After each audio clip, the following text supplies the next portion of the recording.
That night, standing in the marble lobby of the Ashcombe Grand in a plain grey cardigan and flat shoes, a woman I had never met looked me up and down and said, loud enough for the whole reception to hear, "I'm sorry, but this event is for family and invited guests only. I think you might have wandered in from the wrong wing." Her name, I would learn later, was Patricia Callahan. She was the mother of the young man my half-sister Grace was about to marry. "I am family," I said quietly. "I'm Grace's sister." Patricia's smile didn't change, but something behind her eyes did, a small, cruel recalculation, the kind people make when they decide you're not worth the effort of politeness. "Of course you are, sweetheart," she said, in the voice adults use for children and people they've already dismissed. "Why don't you wait by the coat check? I'll have someone bring you a plate." I looked past her, toward the ballroom doors, where golden light spilled out onto the carpet and my sister's laughter carried over the string quartet. Grace was 26 years old, radiant in ivory silk, standing beside Nathaniel Callahan with a diamond on her hand that caught the chandelier light every time she moved. She hadn't seen me yet. I had come straight from the airport, tired, underdressed on purpose. I always traveled plainly, an old habit from a life before money, one I'd never quite let go of. "Ma'am." A young man in a hotel blazer had appeared at Patricia's elbow, summoned by some signal I hadn't caught. "I'm going to need you to come with me." "There's no need," I said. "I'll find my sister myself." But Patricia had already turned to her husband, a heavy-set man named Robert Callahan who ran a chain of car dealerships across 3 states, and I heard her say, not quietly at all, "Some people really will crash anything for a free meal." The room didn't go silent, not exactly. But enough heads turned. Enough eyes found me standing there in my gray cardigan, my hair pulled back the way I'd worn it since my husband died. My hands empty, because I hadn't thought to bring a gift bag for a party I'd flown 4 hours to attend. I felt 64 years of dignity balanced on a very thin wire. I did not raise my voice. I had never once, in all my years running a business, found that shouting solved anything a calm sentence couldn't solve better. "I understand," I said. And I left. I walked back through the lobby, past the fountain, past the concierge desk, past the young woman at the front desk who called out, "Ma'am, is everything all right?" And I told her I was fine, though I wasn't, not entirely. There is a particular kind of grief in being unwelcome at your own sister's happiest night, and it doesn't care how old you are, or how much you've already survived. I found a bench near the garden entrance and sat down, and for a moment, just a moment, I let myself cry, the way I hadn't cried since Walter's funeral 6 years earlier. Quiet tears. The kind that don't ask permission. Then I stood up, smoothed my cardigan, and walked to the door marked staff only beside the east elevator bank, the one that led down to hotel security and operations. I badged in with the key card I'd carried in my coat pocket the entire night, the one none of the Callahans had thought to ask about, because none of them had thought to ask me anything at all. The night manager, a young man named Diego, who had worked for me for 4 years, looked up from his monitors and went pale. "Mrs. Whitfield, I didn't know you were in the building tonight." "Neither did they," I said. I sat down in the chair across from him, folded my hands in my lap, and asked him to pull up the reservation file for the Callahan-Whitfield engagement party. 41 rooms. 3 suites, a full ballroom buyout, a rehearsal dinner booked for Sunday, and a wedding deposit already on file for the following spring. "Do you want me to do anything with it?" Diego asked carefully. I looked at the screen for a long moment. 41 rooms. A wedding deposit. A woman who had called me a person crashing for a free meal, in a hotel I had built, room by room, out of the ashes of the worst year of my life. "Not yet," I said. "First, tell me something. Has anyone from that party asked who owns this hotel?" Diego shook his head slowly. "No, ma'am. Not once."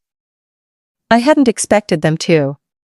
People like the Callahans rarely wonder who's holding up the room they're standing in. To understand how I ended up in that chair. You have to go back further than that night, back to a kitchen table in Ohio, 31 years earlier, where my husband Walter and I sat with a stack of unpaid bills and a single, terrifying idea. I was 33 then. Walter was 36, a contractor who just lost his biggest client, and we had $200 in savings and a newborn niece. My sister Grace's mother, Diane, had died 3 days after giving birth, and our father, a good but overwhelmed man, had asked if Walter and I could take the baby for just a little while. A little while became forever. Grace called me Ellie her whole life. She called me Mom exactly twice, both times by accident, both times followed by an apology I never asked for.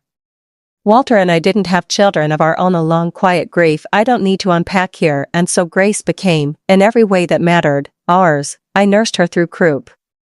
I sat through her middle school orchestra concerts.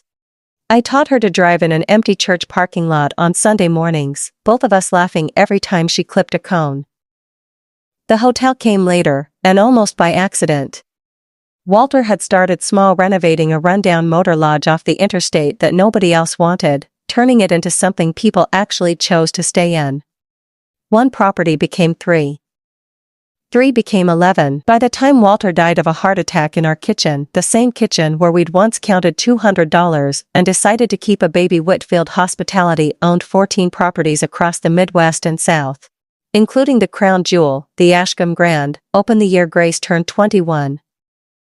I never made a show of any of it. Walter used to say wealth without humility was just noise, and I believed him. I wore the same cardigans I'd always worn. I drove a 9-year-old Buick. I let people assume what they wanted to assume, because I had learned, long before I had money, that the people who mattered never needed to see a number to know my worth, and the people who did need to see a number were rarely worth knowing. Grace knew, of course. She'd grown up in the business, worked the front desk one summer in college, helped me choose the marble for the Ashcombe lobby. But Grace was private about it too, in her own way, not ashamed, just careful. She'd been burned once, in her 20s, by a boyfriend who'd only started proposing after learning who her aunt was. So when she met Nathaniel Callahan at a friend's wedding 18 months ago, she told him almost nothing. She let him fall for a preschool teacher who drove a used Honda and lived in a 1-bedroom apartment in Cincinnati, because that was, in the truest sense, exactly who she was. I had asked her once, over coffee, whether the Callahans knew who I was. They know I have an aunt named Eleanor, Grace had said, stirring her cup. That's about it. Patricia asked once if you'd be able to help with the wedding budget, and I told her you were retired and lived modestly. I didn't want them treating me differently because of you, Ellie. I wanted Nathaniel to marry me, not the hotel. I'd understood that.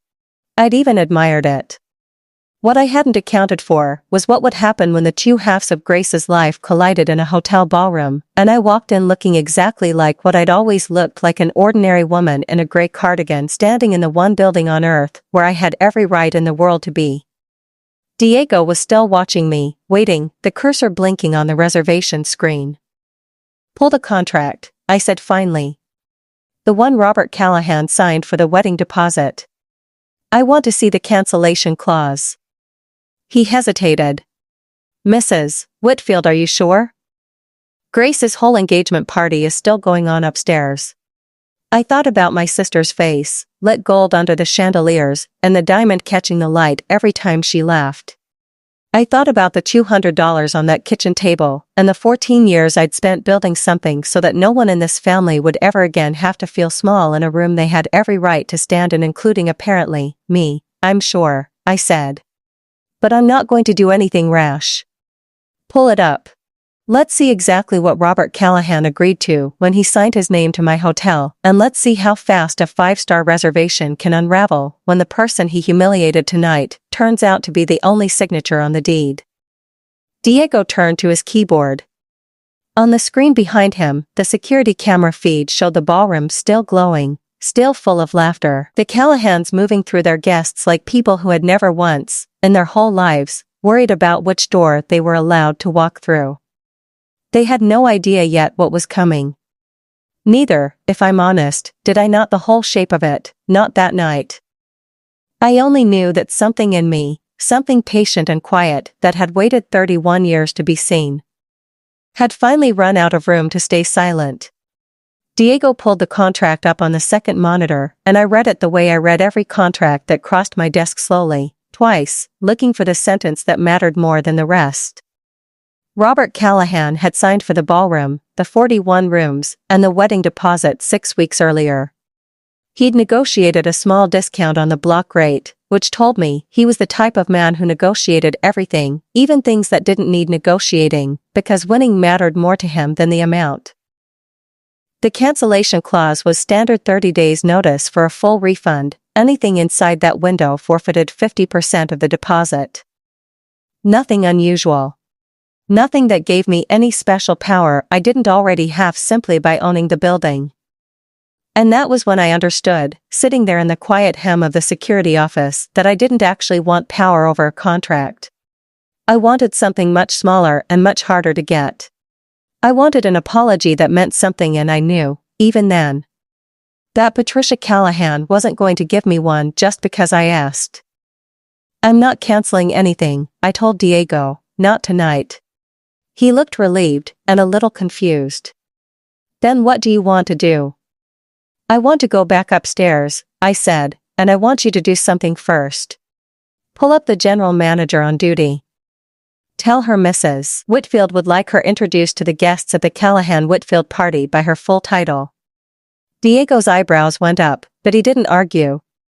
He picked up the phone. 15 minutes later, I stood once more at the entrance to the Ashcombe ballroom, this time beside Renata Cole, our general manager, a sharp, capable woman in her 40s who had worked for Whitfield Hospitality for over a decade. I had changed nothing about my appearance. Same cardigan. Same flat shoes. Same tired eyes. The only difference was that this time, I walked in beside someone whose job it was to be listened to. Patricia saw me first. Her face did something complicated surprise, and beneath it, the first hairline crack of unease, the kind people feel right before they understand they've made a mistake they can't take back. "I'm so sorry," she started, already reaching for damage control. "I didn't realize you'd come back." I thought Renata spoke before Patricia could finish. Her voice carried, calm and clear, across a ballroom that had gone quiet the way rooms do when they sense something is about to matter. "Good evening, everyone. I want to apologize for any confusion earlier tonight.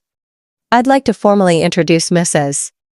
Eleanor Whitfield, owner and founder of Whitfield Hospitality, and the proprietor of the Ashcombe Grand." She paused, then added, gently but unmistakably, "She's also, I understand, the aunt who raised the bride. I have built hotels. I have signed contracts worth more than most people's homes. I have sat across from bankers who tried to talk down to me, and left the meeting with better terms than they'd offered anyone that year. But I don't think I have ever felt anything quite like the silence that followed Renata's words." Grace's hand flew to her mouth. Nathaniel turned, slowly, toward his mother, his expression shifting from confusion to something harder to name. Robert Callahan set down his champagne glass like it had suddenly become too heavy to hold. And Patricia went the color of the tablecloths, a stark, bloodless white, and said nothing at all. Which for a woman who had commanded every room I'd seen her in that night, was its own kind of confession. "Ellie." Grace was moving toward me now, weaving through stunned guests, ivory silk trailing. "Ellie. I am so sorry. I didn't know. I didn't see you leave. Why didn't anyone tell me?" "I know, sweetheart." I took her hands. Her rings, both of them. The new diamond and the small gold band that had been her mother Diane's, the one she wore on her right hand, pressed cool against my palms. "This isn't your fault. Don't you dare think it's your fault." "It's mine," said a voice behind her. Nathaniel had crossed the room. He was 29, tall, with his father's build, and I would learn over the following weeks none of his father's instincts. He looked at me with an expression I recognized, because I had worn it myself once, a long time ago, in a hospital hallway holding a newborn I hadn't planned on loving so completely, the look of someone realizing, all at once, how much bigger the truth is than the story they'd been telling themselves. "Mrs. Whitfield," he said. "I am so sorry. I didn't know you were here tonight." I didn't know my mother. He stopped, glanced back at Patricia, who still hadn't moved. I need to understand what just happened. So do I said quietly. Perhaps we should let your mother explain it. Every eye in the ballroom turned to Patricia Callahan, and for the first time all evening, she had nothing prepared to say. What came out, eventually, in halting pieces, was this. Patricia had decided, the moment she saw me arrive alone and plainly dressed, that I didn't belong, not out of malice exactly. She would insist later, but out of a kind of reflexive sorting she'd done her whole life. An instinct to protect her family's image from anything that didn't match it. She hadn't asked who I was, she hadn't wanted to know. In her mind, a woman who looked like me, at an event like this, could only be a mistake to be corrected quickly, quietly, before anyone important noticed. The trouble, of course, was that I was the only person in that room whose absence would have actually mattered. I want to be very clear about something, I said, once the room had settled enough to hear me, because I don't want this story to become bigger than it needs to be. I'm not angry that a stranger didn't recognize me. I've spent 30 years making sure strangers don't recognize me. That was my choice, and I'll own every bit of it. I looked at Patricia directly. I'm troubled by something else. I'm troubled that you decided, within about 4 seconds of meeting a woman in a plain sweater, that she must be worth less than everyone else in this room, and that you were comfortable saying so, loudly, in front of your son's new family. That has nothing to do with who owns this hotel. That would have troubled me if I'd never owned a single room in it. Robert Callahan cleared his throat, clearly hoping to move things toward smoother water. Mrs. Whitfield, we're terribly sorry for the misunderstanding. Truly, if there's anything we can do, there isn't, tonight, I said. It's late, and this is still Grace and Nathaniel's celebration, not a courtroom. I'd like everyone to go back to enjoying the evening. I turned to Renata. Dessert course, please, whenever the kitchen's ready. It was, I think, the last thing anyone expected me to say. I watched the tension in the room search for somewhere to go and find nowhere, because I had refused to give it anywhere to land. The quartet, after an uncertain pause, began playing again. Waiters reappeared with trays. Slowly, unevenly, the party resumed its shape, though something in the air had changed permanently, the way a room feels different after you learn what's really holding up the ceiling. I didn't cancel the reservation. I didn't cancel the wedding deposit. I sat at a small table near the back with Grace's hand in mine, and let her cry quietly into a cloth napkin for exactly as long as she needed to. And I told her, again and again, that none of it was her fault, that a person doesn't get to control how other people behave, only how she responds to it. But I want to be honest about something, because Walter always said honesty was worth more than looking good. Part of me, a small, tired, very human part, did enjoy watching Patricia Callahan spend the rest of that evening refilling my water glass herself. The real consequences didn't arrive that night. They arrived over the following 3 weeks, the way consequences usually do, not in a single dramatic strike, but in a slow unspooling that touched more people than I expected. Nathaniel called Grace the next morning, and asked her, gently, why she'd never told him who I was. She explained her reasons: the boyfriend who'd only proposed for money, her fear of being loved for the wrong things, and to his enormous credit, Nathaniel didn't get defensive. He told her he understood, and then he told her something that mattered more, that he was angrier at his mother than he'd ever been at anyone in his life, and that he intended to say so. He did. I wasn't in the room for that conversation, but Grace told me later that it lasted 3 hours, that Patricia cried, that Robert mostly sat in silence. And that Nathaniel said one sentence that apparently landed harder than anything else: you didn't just embarrass a stranger, ma'am, you embarrassed the woman who raised the person I'm marrying. And you did it because you looked at her sweater instead of her face. Patricia's own sister, Nathaniel's aunt, a soft-spoken woman named Carol, who I'd exchanged maybe 10 words with at the party, apparently stopped speaking to her for nearly a month, telling anyone who asked that she'd watched Patricia do a version of this before. To a waitress. To a cousin's fiancé years earlier, and that she was tired of pretending it was just Patricia being particular. Robert, for his part, called me directly. Not Diego, not Renata me, on the number Grace must have given him. Mrs. Whitfield, he said, I want you to know I take full responsibility as well. I should have stepped in that night. I didn't, because I've spent 30 years letting Patricia run the social side of things, and I told myself that made it not my business. I understand now that's exactly the kind of thinking that let it happen in the first place. It was, I thought, the most honest thing either Callahan parent had said to me.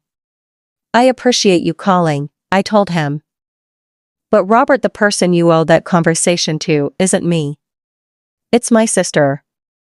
And eventually, it's going to have to be Nathaniel's children if you're not careful, because this is the kind of thing that gets passed down if nobody stops it. He was quiet for a long moment. You're right, he said finally. I'll do better. I don't know yet whether he will. People say that sentence easily. Living it is harder. What I do know is that 3 weeks after the engagement party, Patricia Callahan asked Grace, through Nathaniel, whether she might take me to lunch, just the two of us, no cameras, no audience, no ballroom to perform in. Grace asked me if I wanted to go. I sat with that question for 2 full days before I gave her an answer, because I have learned, across 64 years, that forgiveness offered too quickly is rarely real, for either person giving or receiving it. I thought about Walter, and the kitchen table, and the $200, and the 14 years it took to build something that could finally, quietly, refuse to be pushed out of a room it owned. Then I called Grace back and told her yes, but that I wanted to choose the restaurant myself. It wasn't the Ashcombe Grand. It wasn't anywhere with my name attached to a single brick of it. I wanted to meet Patricia Callahan somewhere ordinary. Somewhere she'd have to look at me across a plain table with nothing to explain what I was worth, except whatever I chose to say, because that, in the end, was the entire point I'd been trying to make since the moment she looked at my cardigan, and decided she already knew everything about me worth knowing. The restaurant I chose was a small diner, called Marge's, 20 minutes outside the city. The kind of place with laminated menus and a bell over the door that had probably announced every customer since the Reagan administration. Walter and I used to stop there on drives back from visiting his mother, back when we were young and broke, and the biggest decision of our week was whether we could split a slice of pie. Patricia arrived 12 minutes early. I know, because I arrived 15 minutes early myself, an old habit, and I watched her from the parking lot before I went in, sitting stiffly in a booth by the window. Wearing something noticeably simpler than anything I'd seen her in before, twisting a napkin in her lap like a nervous schoolgirl. She stood up when she saw me. Mrs. Whitfield, thank you for coming. Eleanor, I said, if we're going to do this, you might as well use my name. We ordered coffee. We sat with an uncomfortable silence for a while, which I didn't rush to fill. Because I've found that people who are truly sorry usually need a moment to arrive at their own words instead of borrowing someone else's. I've been trying to figure out how to start this conversation for 3 weeks, Patricia finally said. I had a version prepared where I explained myself.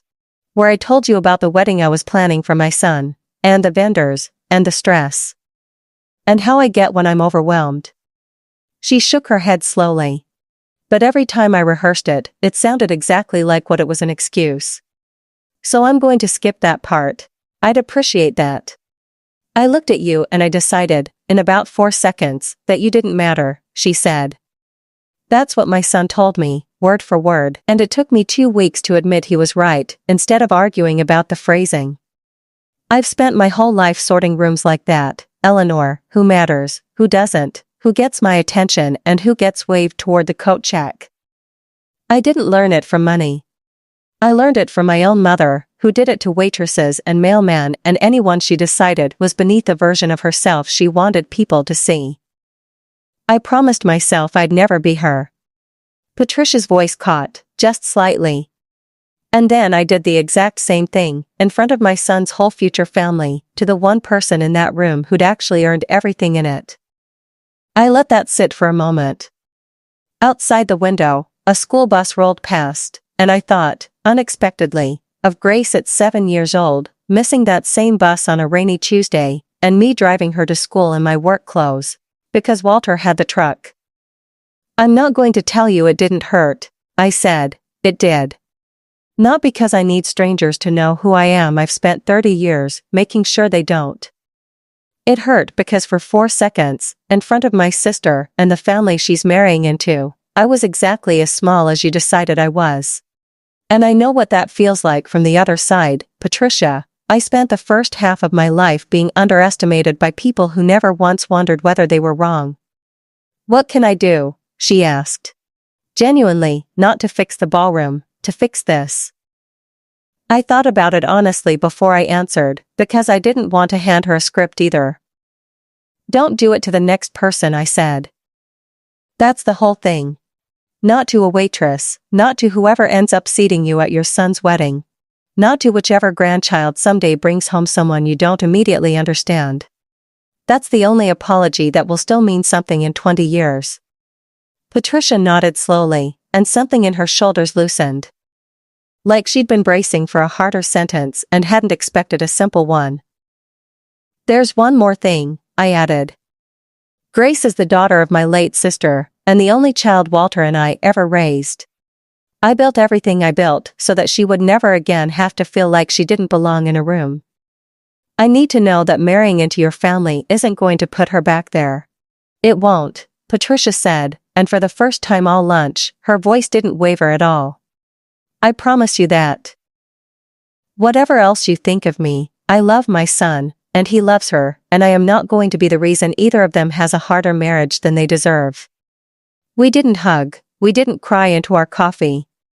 But we shook hands over that laminated table, and it was, I think, a more honest gesture than anything that had happened in the Ashcombe ballroom 3 weeks earlier, because nobody was watching, and neither of us needed anybody to be. The wedding took place the following spring, not at the Ashcombe Grand, though I'd offered it, but at a small vineyard 40 minutes outside town, that Grace had fallen in love with years before she ever met Nathaniel. I walked her down the aisle myself, since our father had passed a decade earlier, and I wore, for the occasion, not a cardigan but a pale blue dress Walter would have loved, and low heels I regretted by the third dance. Patricia sat in the front row on the groom's side, and when the officiant asked if anyone wished to say a word before the vows, she stood, unprompted, and said something I hadn't expected, and will remember for the rest of my life. I want to thank Eleanor Whitfield, she said, her voice steady despite the nerves plainly written across her face, not for the hotel, and not for anything she built, but for raising the woman my son is lucky enough to marry. And I want to thank her, publicly, for teaching an old woman something she should have learned decades ago, that the size of someone's welcome should never depend on the size of their sweater. A few people laughed, gently, the way you do when a joke is also entirely true. Grace squeezed my hand. I looked at Nathaniel, who was watching his mother with something like pride replacing the anger I'd seen on his face at the engagement party. And I thought about how families are rarely fixed all at once. They're fixed in moments like this one, small, unglamorous, chosen on purpose, over and over, until the pattern finally changes. At the reception, held in a tent strung with warm lights among the vineyard rows, Diego came up to me during the toasts I'd invited him, along with Renata, both of whom had become, over the years, something closer to family than staff. He handed me a glass of champagne. You never did tell me, he said, what you would have done that night, if Robert Callahan had been the one to say something cruel instead of his wife. If nobody had apologized at all. I thought about it for a moment, watching Grace laugh at something Nathaniel whispered in her ear, her ivory dress traded for white, her aunt's ring still on her right hand where it had always belonged. I would have cancelled the reservation, I said honestly. Every room, the deposit, forfeited or not, wouldn't have mattered to me. I built that hotel so nobody in my family would ever have to feel small inside it again, including strangers who married into it. But I would have hated doing it, Diego, because the whole point of everything Walter and I built was never to prove we could take a room away from someone, it was to make sure nobody ever had to. He nodded, and didn't ask anything else, and I was grateful for that, because some answers are better left in the quiet of a vineyard at dusk than repeated too many times. I think about that engagement party often, more than a year later. Not with anger that faded faster than I expected, once Patricia proved, and small ordinary ways over many months. That her apology had actually changed something in her. I think about it because it taught me something I thought I already knew. At 64, after everything Walter and I had built together, that dignity was never really about the hotel, or the money, or the deed with my name on it. It was about the choice I made in that ballroom to leave quietly instead of making a scene, and the different choice I made afterward, in a security office with a keycard in my coat pocket, to make sure the truth came out anyway, calmly, on my own terms, without a single raised voice. Grace and Nathaniel are expecting their first child this coming winter. Patricia has already asked, with more humility than I ever expected from the woman I met that first night, whether she might be allowed to help me pick out a crib. I said yes. Some doors, once you've decided to open them, are worth keeping open. If you've made it this far, thank you for spending this time with my family's story. It's not the most dramatic thing that's ever happened to us, and it certainly wasn't the last challenge we faced together, but it's the one that taught me the most about the quiet difference between being underestimated and being unseen. And about how much can change when someone finally decides to tell the truth calmly, instead of loudly. If this story meant something to you, I'd love to hear which part stayed with you the longest. And if you'd like to sit with our family a while longer, I hope you'll be here the next time we have something worth telling.